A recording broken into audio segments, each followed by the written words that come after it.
তারেক রহমান সাহেব তার বক্তব্যে বলেছে যে বিগত আমলে আহ, ঋণখেলাপি তৈরি করা হয়েছে। এমন অনেকেই আছে যাদের প্রজেক্টগুলোকে, কলকারখানাগুলোকে, ইন্ডাস্ট্রিগুলোকে ইচ্ছাকৃতভাবে রুগ্ন করে দেওয়া হয়েছে, ফাংশনিং করতে দেওয়া হয়নি। এবং উনি এত সুন্দর করে, এত ইন ডিটেইলে বলেছেন, যারা কিনা ভুক্তভোগী, যেমন আমার পরিবার ভুক্তভোগী, আমরা মানে মনে হয়েছে কি যে উনি আমাদের কথাগুলো মানে ডিটেল জানেন। কিছু কিছু তো অবশ্যই উনি জানেন। ওনার দলেরই অনেক নেতাকর্মীদের, বিশেষ করে সিনিয়র নেতা, ব্যবসায়ী নেতাদের হচ্ছে অনেক প্রজেক্ট মুখ থুবড়ে পড়েছিল বিগত 15 বছরে। তারা সাফার করেছে, তারা দেশ থেকেও পালিয়ে যায়নি, তাদের প্রজেক্টও চালাতে পারেনি, ব্যাংকের সুদের টাকা তারা দিতে বাধ্য হয়েছে। এবং দেখবেন যে অনেকেই কিন্তু ঋণখেলাপি হবার কারণে নমিনেশনও নিতে পারেনি, বা নমিনেশন পাওয়ার পরেও ইলেকশন করতে পারেনি। সো আমার ধারণা যে ইটস মেক সেন্স যে তাকে এইটা তাকে বুঝতে সহায়তা করেছে সিচুয়েশনটা।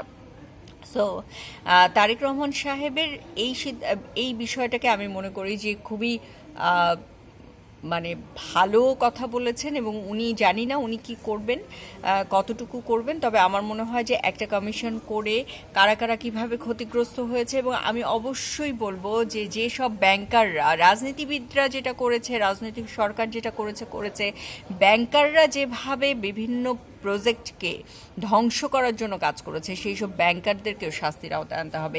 তাদেরকে যদি সিস্টেমেটিকলি আইনের আওতায় আনা যায়, তাহলে ভবিষ্যতে আর কোনো ব্যাংকার আসলে সাহস করবে না কোনো প্রজেক্টকে রুগ্ন করে দিতে, কোনো ব্যক্তি বিশেষকে ক্ষতির সম্মুখীন করতে। দেখেন, একটা ইন্ডাস্ট্রিতে কি হয়, কর্মসংস্থান হয়, গভর্নমেন্ট ট্যাক্স পায়, উৎপাদন থাকে, এবং এটার ফলে কিন্তু ওই এলাকার, যেমন আমি আমাদের প্রজেক্টটা নিয়ে বলতে পারি, আমাদের প্রজেক্টটা যদি চলমান থাকতো, তাহলে ধরেন ওই এলাকার ইকোনমিক্যাল কন্ডিশনটাই চেঞ্জ হয়ে যেত। ওই এলাকার কমপক্ষে এ মানে 2-250 লোকের তো পার ডে কর্মসংস্থান মাস্ট হতো। এর সাথে আরও রিলেটিভলি 500-600 লোক কাজ করতে পারতো ওই এলাকায়। এবং শুধু যেহেতু আমাদের ইন্ডাস্ট্রিটা একটু ডিফারেন্ট, অনেক বেশি লোকের প্রয়োজন হয় না, কিন্তু এটা ইকোনমিতে এইটার যে